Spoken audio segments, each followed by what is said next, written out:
In our previous segment, we talked about how we as a society are very deficient in trace minerals.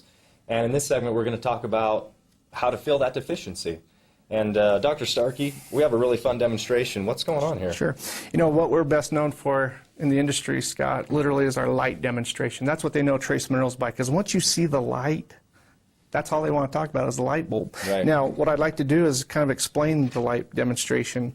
What we have here, Scott, is a positive-negative probe open circuit. Right. And what I'd like to do is we're going to go ahead and just take a nickel, an element, and we're going to go ahead and close that circuit, and we get a light. Oh, okay. Okay. So the electricity is flowing through the nickel, and we're closing that circuit. Absolutely. Okay. So, to me, the most important thing to understand here from this demonstration is that this is what's keeping us alive. If you think about it, by definition of death, it's not when the heart stops beating, because there's our heartbeat, right? Oh, okay, right. It's when that electrical current in the brain stops that they pronounce us dead. So we're nothing but a very sophisticated machine ran off electrical, current. Yeah, okay. And that's what we're trying to, show with this demonstration is what does our food offer? Okay. Okay, let's go ahead, Scott, if you would, put those positive and negative probes into that potato. Oh, okay. And we're going to Right. It's alive. Right. And think about that. It's a live food. Most of the foods that we're eating today, Scott, literally, we either cook it, nuke it, eat it out of can. We've discussed that. Yeah, right. We're eating very little of this raw food. Yeah, true. Let's go ahead and put it in the tomato. Okay. Oh, good. So, got minerals there. And the apple. And the apple. Let's go ahead and put it in the banana. Banana. Now let's go back to the apple. Did you see that huge drop? Yeah, it was less than the others, quite a bit. Okay. What I love to really think about this, the apple a day that kept the doctor away, it wasn't what the apple tastes like. It's what the apple offered. Therefore, we have to eat that apple in order to get what the apple offered, right? Yeah. But if the apple doesn't offer what it once did, because why? We discussed that soil deficiency. If it's not in the soil, how can it be in the apple? And if it's not in the apple, how is it going to keep the doctor away from us? So let's take it to the next step. Let's go ahead and focus on alfalfa. Okay. Alfalfa. And why alfalfa? Because that's a great question. Alfalfa is known as the grandmaster of all herbs. Okay. Land grown, because of the fact that its root system has been known to grow anywhere from 25 to 75 feet into the Earth's surface. Wow. Now, at that same time, let's think about this.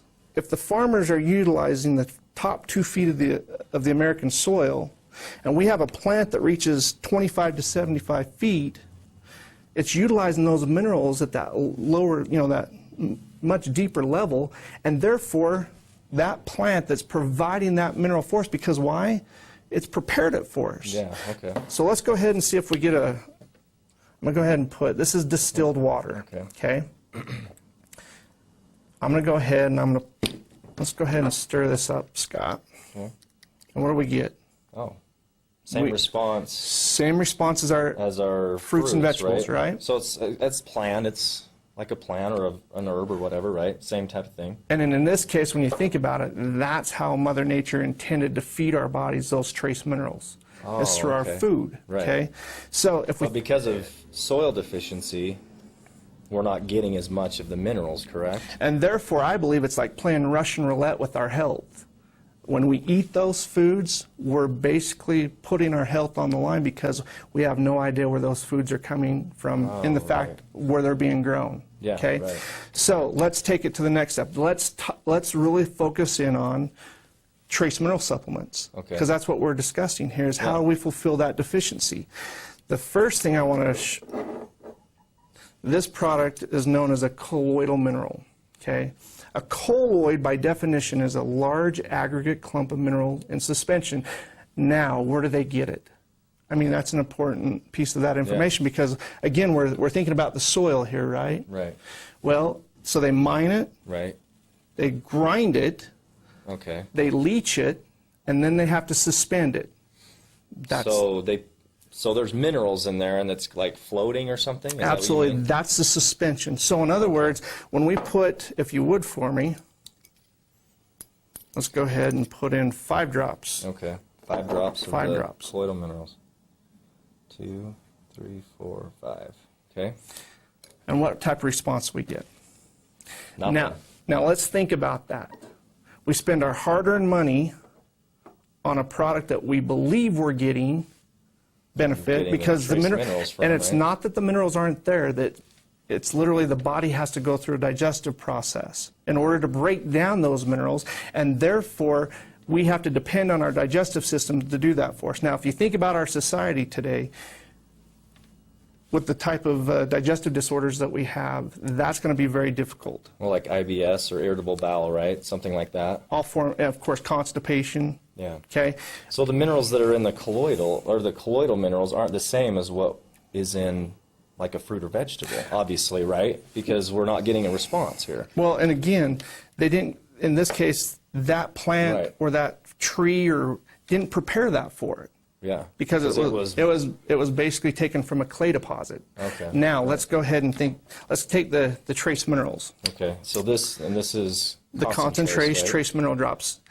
These are ionic, and by definition, the ion is a group of atoms that carry a positive or a negative charge. Okay. So they dissociate extremely well in solution.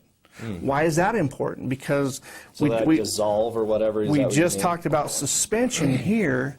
Now we're talking about being able, well, in this case, So it becomes part of the solution, or it becomes part of the water. It doesn't just. It's not just floating, right? well, in Is that this what you case, mean? the important aspect of this is that it carries that charge. Oh, right. Okay. So if you would, right. Okay. for me, go ahead and put in 1 drop. Okay. And how many trace minerals are in this product? That's a great question. 72. Oh, wow. 72 So trace that's a lot. minerals. Okay.